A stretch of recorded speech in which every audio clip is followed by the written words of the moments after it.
let's prepare to go into the sanctuary, where today's message is already in progress. I'm thankful to be alive in the land of the dying, and I'm thankful for God's grace and goodness that it continues to be demonstrated in our lives. While you're standing, I want to summon your senses and invite your intellect to the gospel that has been recorded by Matthew. The gospel that has been recorded by Matthew chapter number 15. Matthew chapter 15.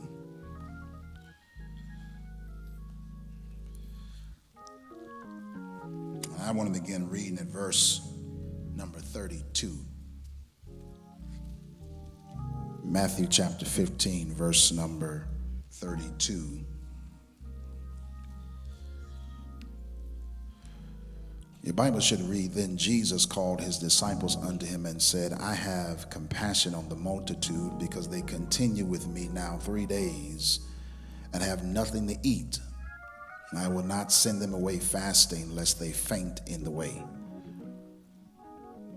And his disciples say unto him, "From where should we have so much bread in the wilderness as to feed so great a multitude?"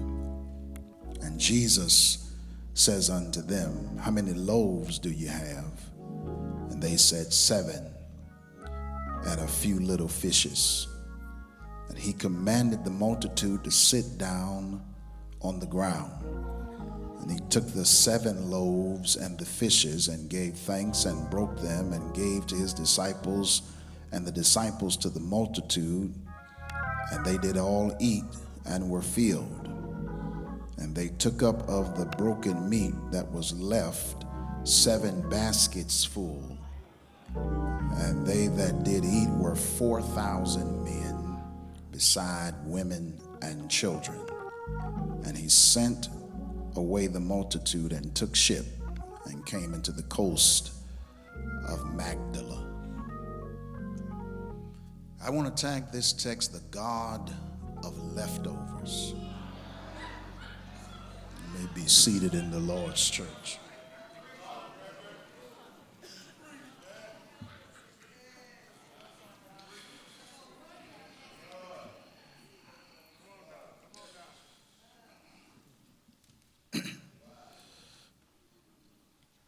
This is a unique event documented only in Matthew's gospel and Mark's gospel. This, ladies and gentlemen, is not the feeding of the 5,000. This is the feeding of the 4,000. 2 separate events.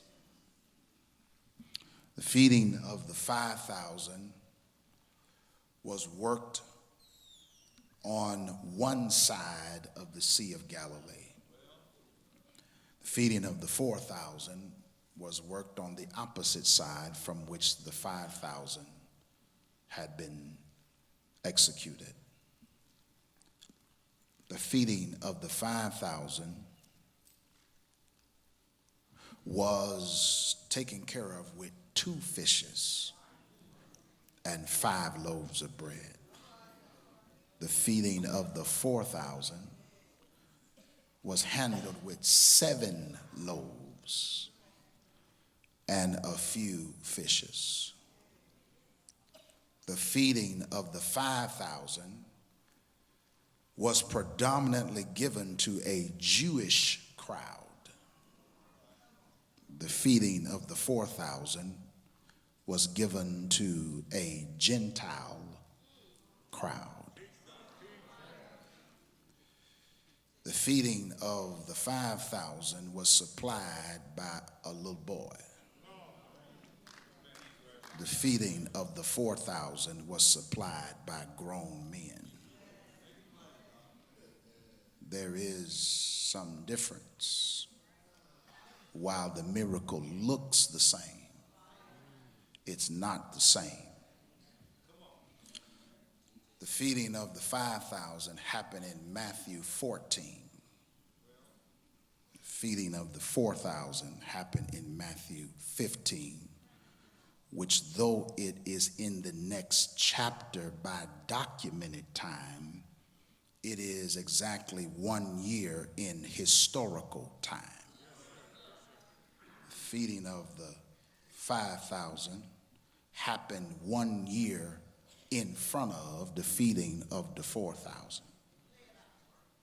And by the time we get to chapter 15, something different happens to ignite this miracle. You read in your hearing that this miracle began by what appears to be the portrait of the committed. Jesus said, I have compassion on this multitude because they've been walking with me for 3 days. And Jesus discerned and or detected that because they had been walking with him for 3 days, they had become increasingly famished. They never said they were hungry. Jesus said they were hungry. 3 days walking with Jesus, and they are hungry. 3 days walking with Jesus, and they are hungry. 3 days walking with Jesus, and they're hungry. They lost something walking with Jesus. And on the third day, he brought it back. 3 days of walking with Jesus. It somehow shouts at us the picture and portrait of commitment. That if you're going to be committed to something, it ought to be demonstrated and confirmed in what it takes out of you. 3 days walking with Jesus. And walking with Jesus took something out of them. You see, ladies and gentlemen, if you are just a Sunday morning saint, there's not much that we're going to get out of you, because this is a religious activity for you. But when you walk with Jesus every day, something is going to be lost and depleted as a result of your commitment to the Lord Jesus Christ.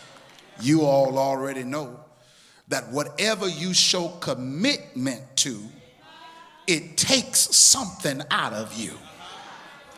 I can't get no help here. At times, your marriage ought to exhaust you. Because if you're really committed to working it, I wish I had some help around here somewhere, it takes something out of you. Your job ought to exhaust you, because if you're committed to working it, it takes something out of you. Ministry ought to get you tired. If you walking around lying, talking about you've been running for Jesus a long time and you ain't got tired yet, it's because you ain't done much. Because if you are going to work the ministry, it ought to take something out of you.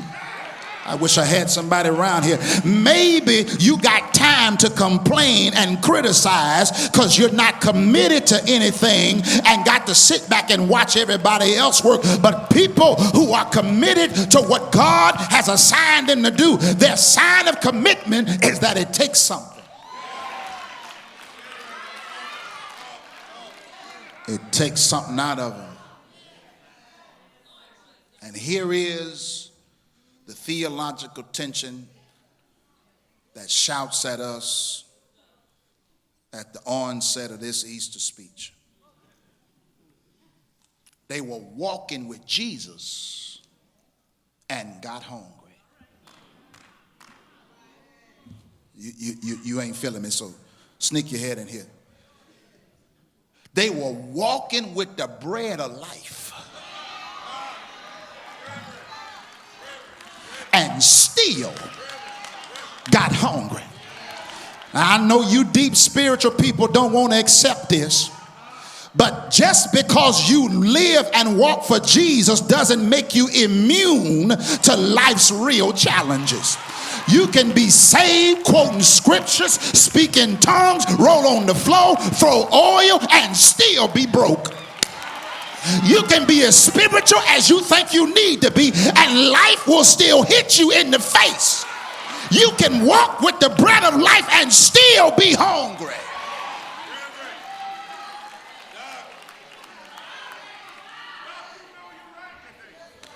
Look at your neighbor and tell your neighbor, I know you're spiritual, but you need to be real today. Because it's some stuff that life will throw your way, that it doesn't care whether you are graduated with Noah, you still gonna have some challenges in your life. As faithful as you are, life got a way.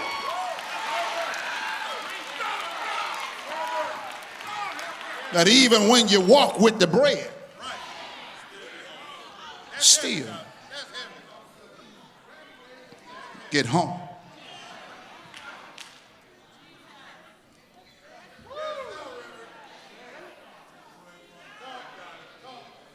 But maybe, ladies and gentlemen, we don't know what you're really committed to until we see what you've sacrificed to be committed to it. Maybe commitment, ladies and gentlemen, no nice way to say that. Maybe commitment, ladies and gentlemen, is not measured by your success. It's measured by your sacrifices. The question is not what have I gained, but what have I lost? What have I given up to be with the Lord? They walked with Jesus for 3 days and was still home. Now, Foreman, I need you to observe that there are two crowds in this passage. One crowd are the disciples, and another crowd are the multitude. One crowd is the called, and the other crowd are the came.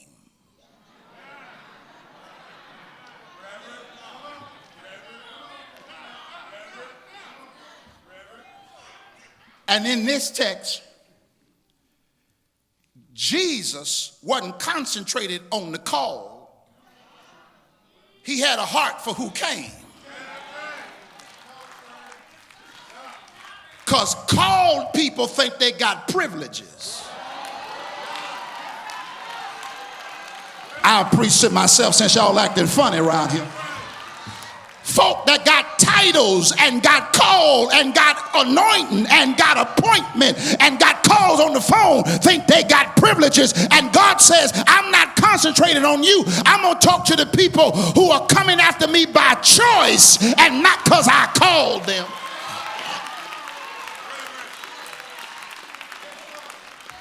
God, get us away from church folk who think they got some kind of first-hand privilege with Jesus. Like he only looks out for church. No, he looks out for the broke person. He looks out for the birds. He looks out for the people who don't have title and status. Thank God. Even when you're not called, he's got some grace for the king.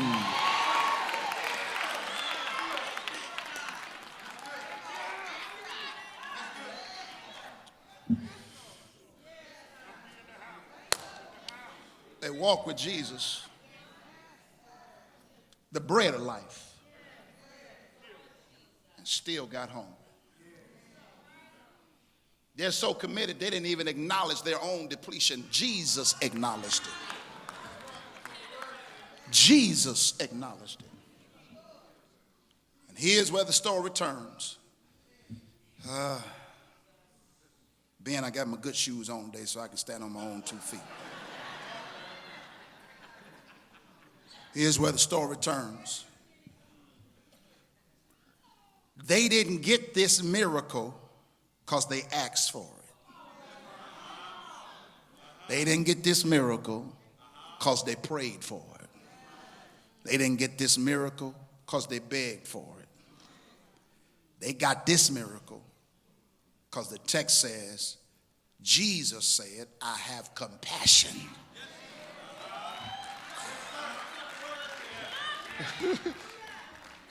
Come in. This is not a Lord, I need. This is a child of God, I'm going to give it. They got this miracle because Jesus got heart.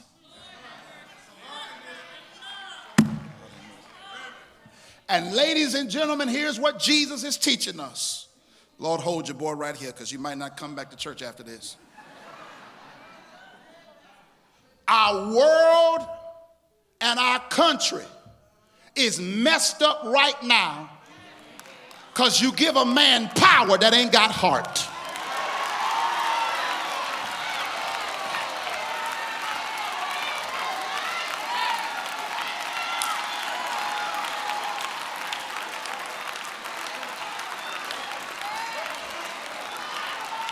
The worst thing you can do is put power in the hands of a person that ain't got no heart.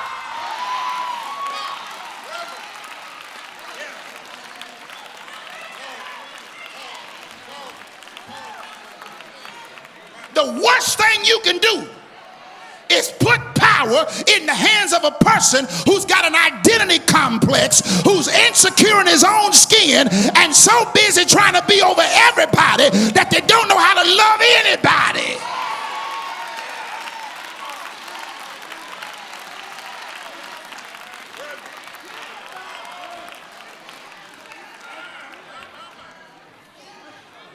And Jesus teaches us, Martin,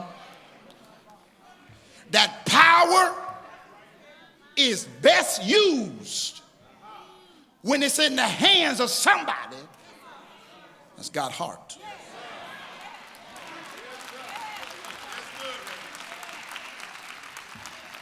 I got compassion, Jordan, not power, heart. Come here, can I give you an etymology or education of heart? Come here. Here's what it means. Compassion in the Greek is the word splagnesia. It means the study of the guts. All of my medical people know that there's a field of study called splagnesiology. It's the study of the bowels. It's the study of the intestines. It's the study of the bowels. It means that when you got compassion, you feel what somebody else feels on the inside. Well, I can't get no help here. Some of y'all got the Holy Ghost, but you ain't got no compassion. You know scripture, but you ain't got no compassion. Sometimes folk don't care what you know. They just want to know, do you feel what I'm going through? Do you feel where I'm at? I don't care how much Bible you know. I don't need your knowledge. I need your heart.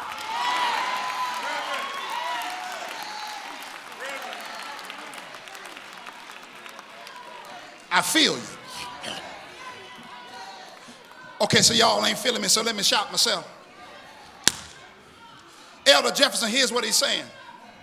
He's saying that he who is bred knows what it's like to be hungry.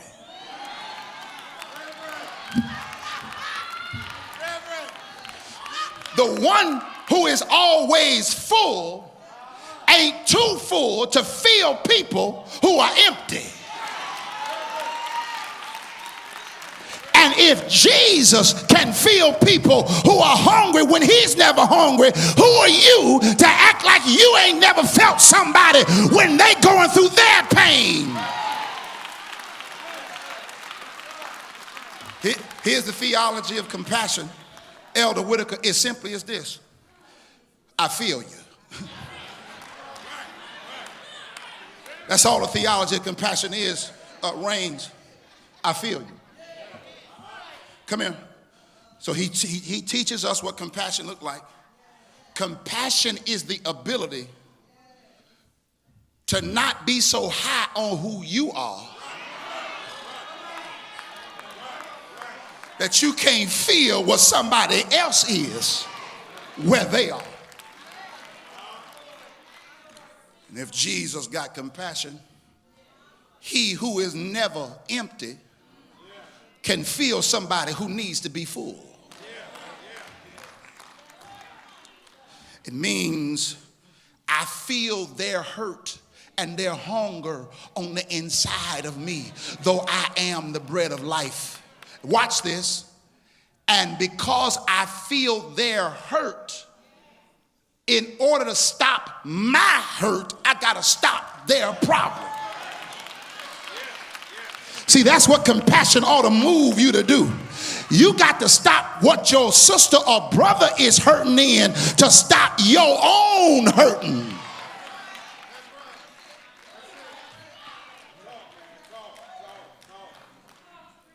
The portrait of commitment is matched, Melvin, with the power of compassion.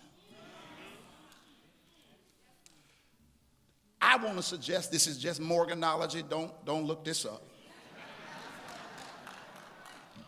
that the most powerful thing you can do for anybody is something you want to do for them. Not something you got to beg, not something you got to coerce, not something you got to convince. The most powerful thing you can do for anybody is when you're moved in your own heart to be a blessing to somebody else. That's compassion. They haven't even told me they were hungry. I just feel on the inside that they're hungry. They haven't told me what their need is. I just feel it on the inside. And ladies and gentlemen, what Jesus did that day in that snapshot of a miracle is what he did for all of us on Calvary. Y'all missed it. For God so loved the world, he gave. Y'all gonna get this in a minute. I said, God so loved the world, he gave. Nobody forced me to lay down my life. I offered my life for my friend, and the motivation to do it was all out of love.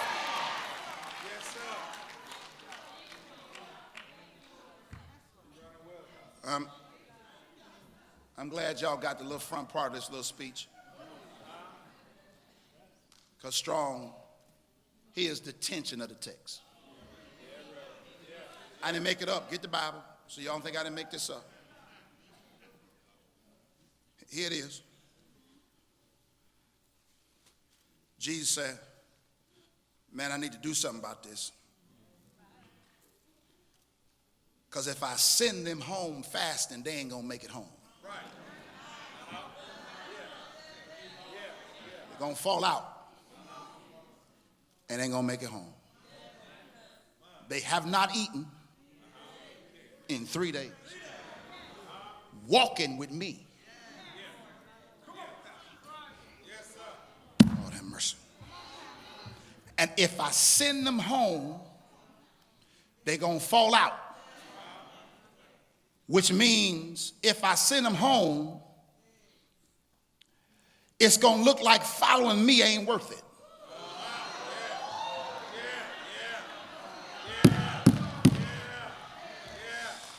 The super saints over here. So let me talk to the real people who've had some days where it felt like following God wasn't worth it.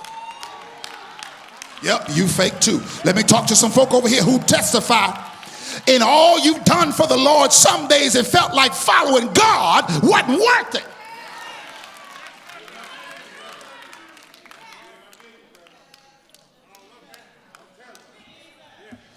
But God said, I got to do something in your life.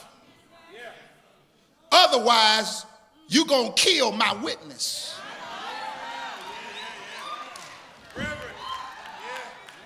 And you're going to make it look like following me has no good end.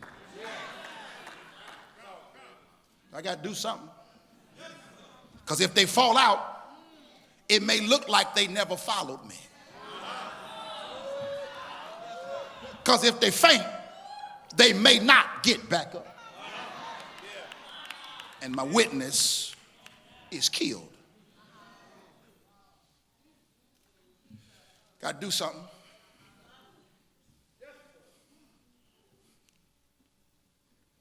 Got to do something.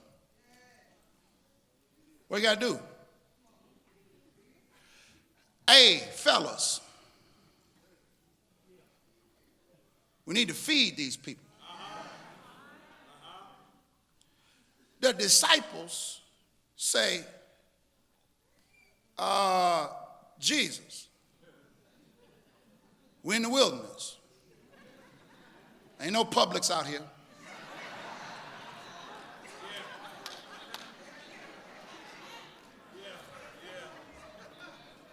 No Kroger's. Yeah, no Piggly Wiggly.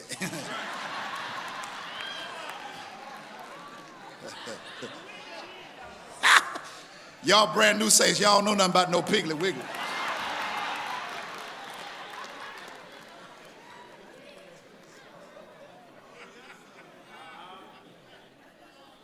Ain't no store out here. Where we gonna get bread to feed these in the wilderness and satisfy them? It's two problems here, y'all. Listen, don't rush me at this point because my nerves bad right along here.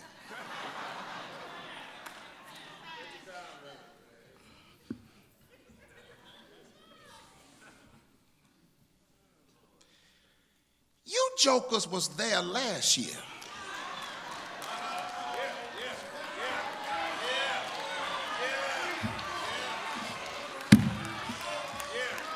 When it was more people to feed and less resources to work with, you put it in my hand out of the hands of a little boy. I multiplied it. It not only fed everybody, but we had leftover.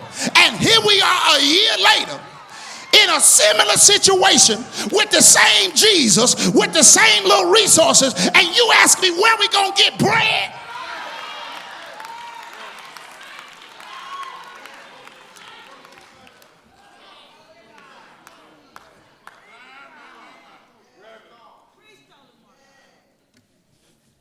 Ladies and gentlemen, can I upset somebody? Sometimes you can't change certain folk no matter how much good you do.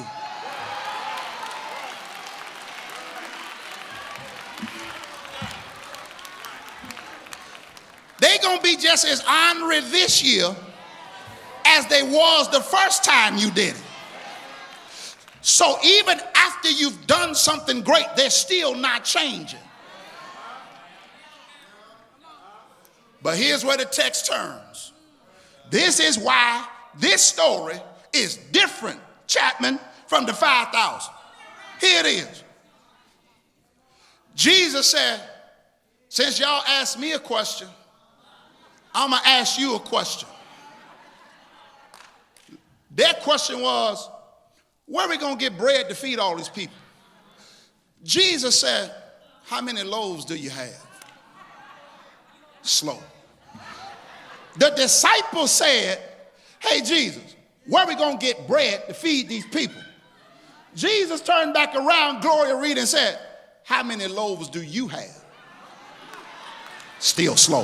The disciples look at Jesus and say, Jesus, where are we going to get bread to feed these people? Jesus said, how many loaves do you have? Still slow. The disciples trying to ask Jesus, where we going to get bread? And he turns and tells them, it's in your hand. Okay, y'all ain't going to get happy. Ladies and gentlemen, Jesus' whole issue here is the next miracle in your life is going to come from the hands of selfish people. Oh, Lord have mercy. I ain't got to use folk who want to bless you. I use people who can't stand you. I'll use people who don't want to be good to you and transfer their goods into your hand. The real miracle is that God blessed these people with the resources from selfish hands.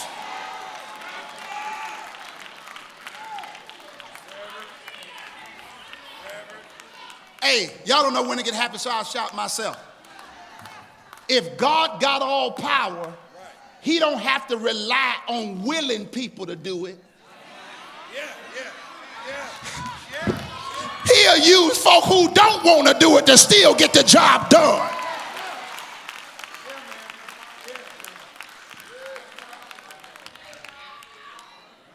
Y'all do know it ain't your friends that elevate you.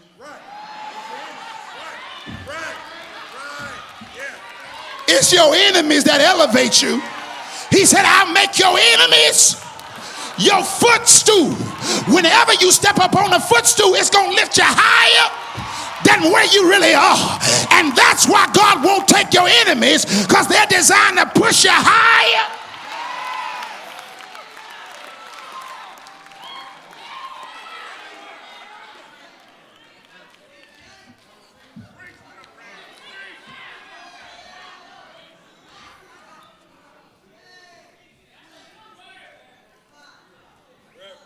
Man, we ain't got but 7 loaves. This word is so mean today. Woo, this word cold today. It's a cold word today.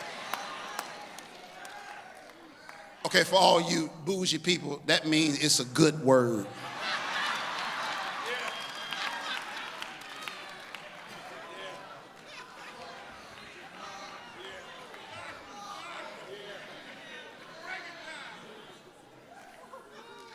Okay, let's practice. Touch your neighbor, tell your neighbor, this word's so cold today.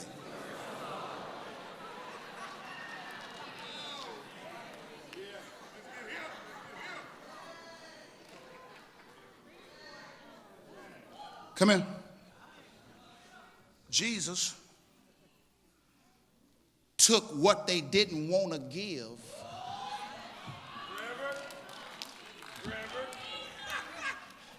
and blessed people who had a need.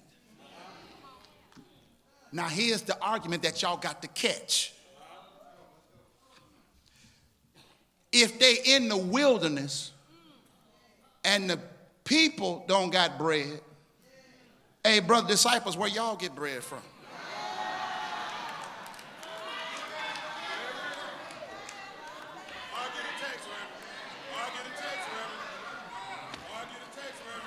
Last I checked, the called and the came are in the same location. How y'all got bread in this wilderness and y'all ain't got no bread in the same place?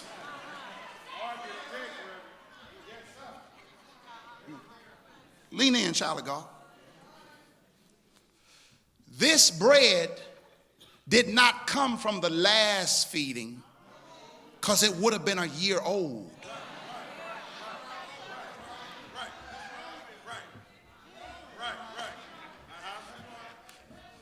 Spies, if you can read Matthew chapter 15, it opens up in Matthew chapter 15, verse 1.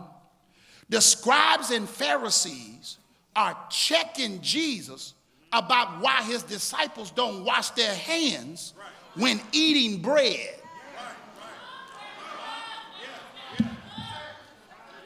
So by the time we get to verse 32 of the same chapter, this is the bread that was left over from dinner in verse 1.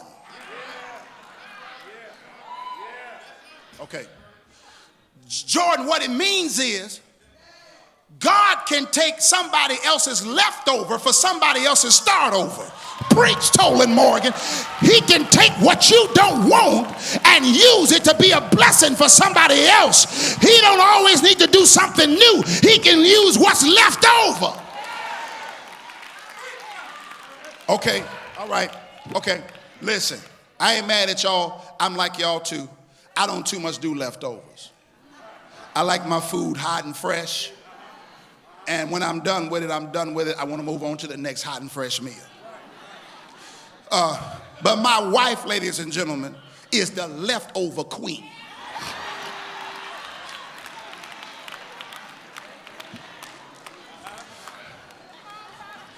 Mother gonna cook enough for the next 2 days because she don't want to go back in that kitchen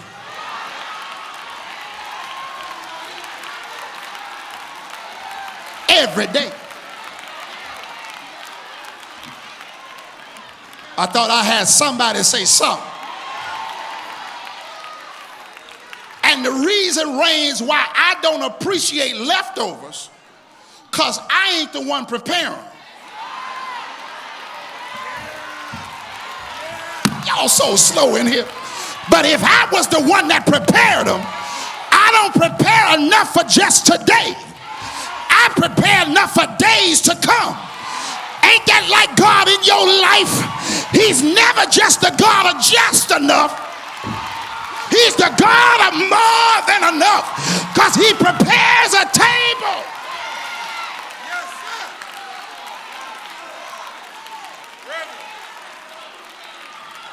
Touch your neighbor and tell your neighbor, we serve a God who is not just working on your right now, he's working on your not yet.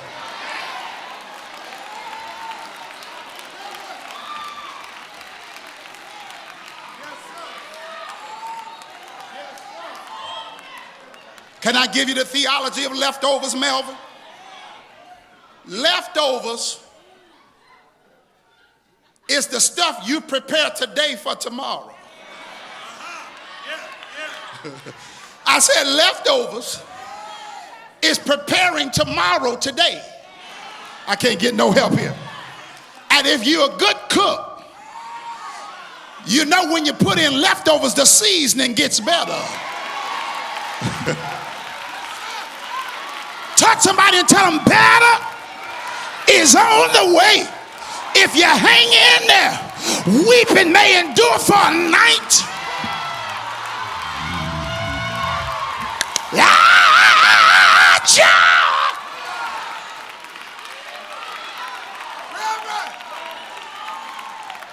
Touch 3 people and tell them better is on the way.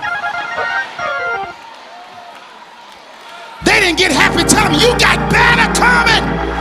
God already worked on your tomorrow.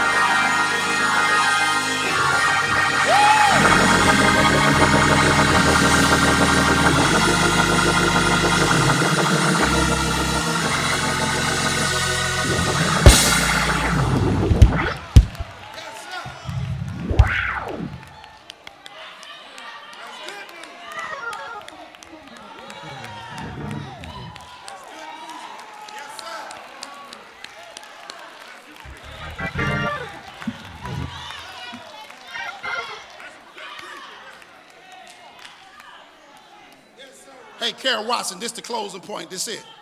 This is the closing point. This is the first lie I'm going to tell this whole sermon.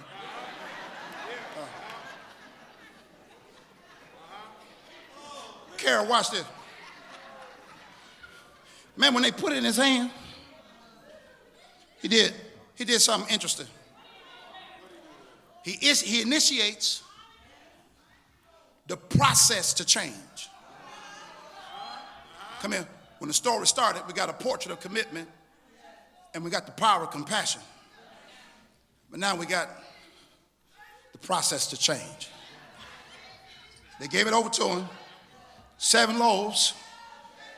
See, that's somebody who knows what it's like when God provides in your life. He already done worked out your tomorrow today. Wait, y'all, here it is. They put it in his hands, right? And the first thing Jesus said, watch this, Carol Watson, the first thing Jesus said was, sit on the ground.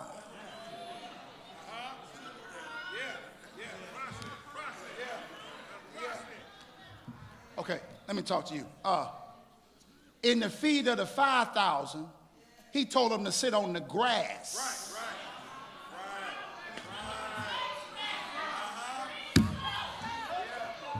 You're going to read the Bible one day. In the feeding of the 4,000, he said, sit on the ground. The next verse says, he took it, blessed it, gave it to the disciples. They gave it to the multitude. Missed it. Verse says, sit on the ground. The next verse says, he took it, blessed it, gave it to the disciples. They gave it to the multitude. Which means, y'all, that prior to the blessing, he had to put you on the ground.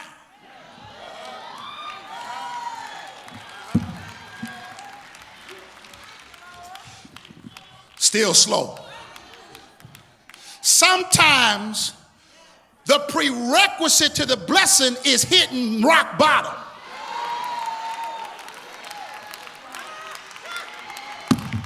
I'm going to try this one more again. See, some of y'all are upset because you at rock bottom when the truth is God was just putting you in position to get the blessing, because sometimes the blessing is going to come at the bottom. Oh, Lord have mercy. They done got tired of me and said, let me find my exit. Don't get discouraged because you at rock bottom. It means God just got you in position to get the blessing. You ain't got to always be high. You can be low, and God will feed the blessing to you when it gets you on the ground. This it. Man, I'm done. Here, take it back.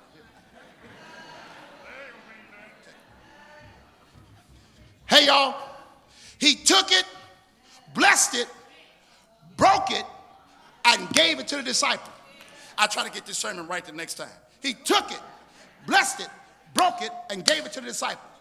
Let the church say, took it, blessed it, broke it, gave it to the disciples. It's the exact same process that he did in the feeding of the 5,000.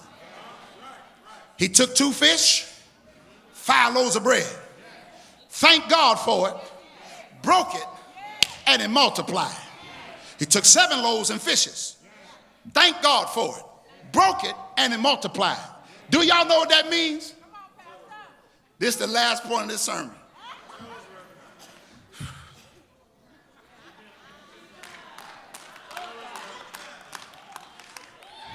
If Jesus executed the same process, it means, y'all, that you will never have a new problem that God can't work out. Because there's nothing new under God. You can't surprise God with a new problem because he's already got a solution for it no matter what circumstance you're in. Because if he did it before,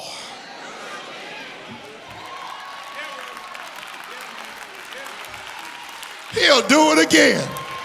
You've been broke before, he kept you that time. If you're broke now, he'll bring you out. You've been depressed before, he lifted you up. If you're that way now, he'll do it again. Touch 3 people and tell them we got to do it again, God. Tell him he'll do it again. Whatever situation that you've been in, he'll do it all over again. You've been sick before, he healed you then, he can do it now.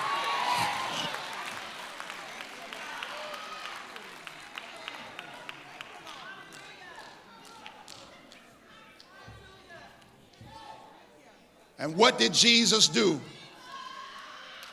to multiply this bread? He started by thanking God over the little bit. I wish I had about 300 people to just start thanking God over your little bit, your little house, your little car, your little job, your little life, your little hands. Thank God that whatever you got right now, the key to getting more is to shout and thank him for what you already got. I'm going to give you 30 seconds. Thank him for what you already got.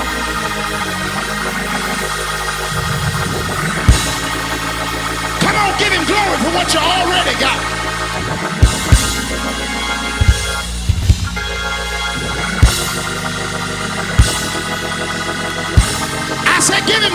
what you already got.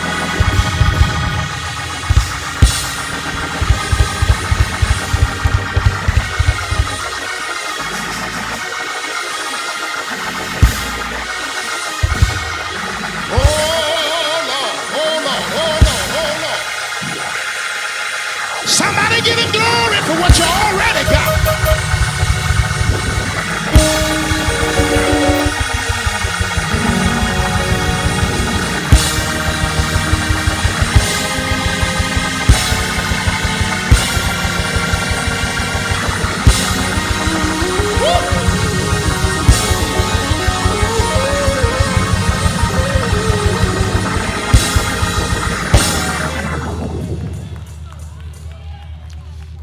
Hey, Rains.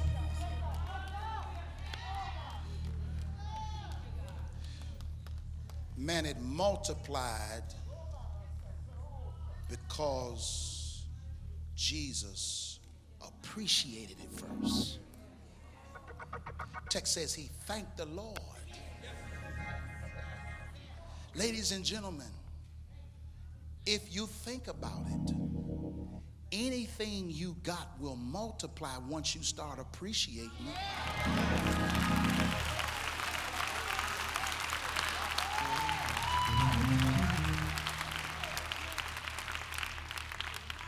Because you get more out of anything you're grateful for.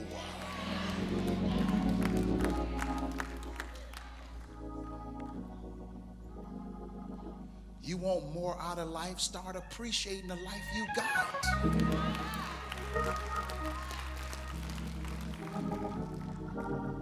You want more out of your marriage? Start appreciating who you're married to.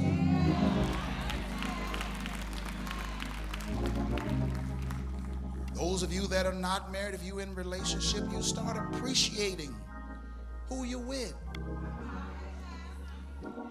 You want more out of your job? Start appreciating your job and work it like you actually like it.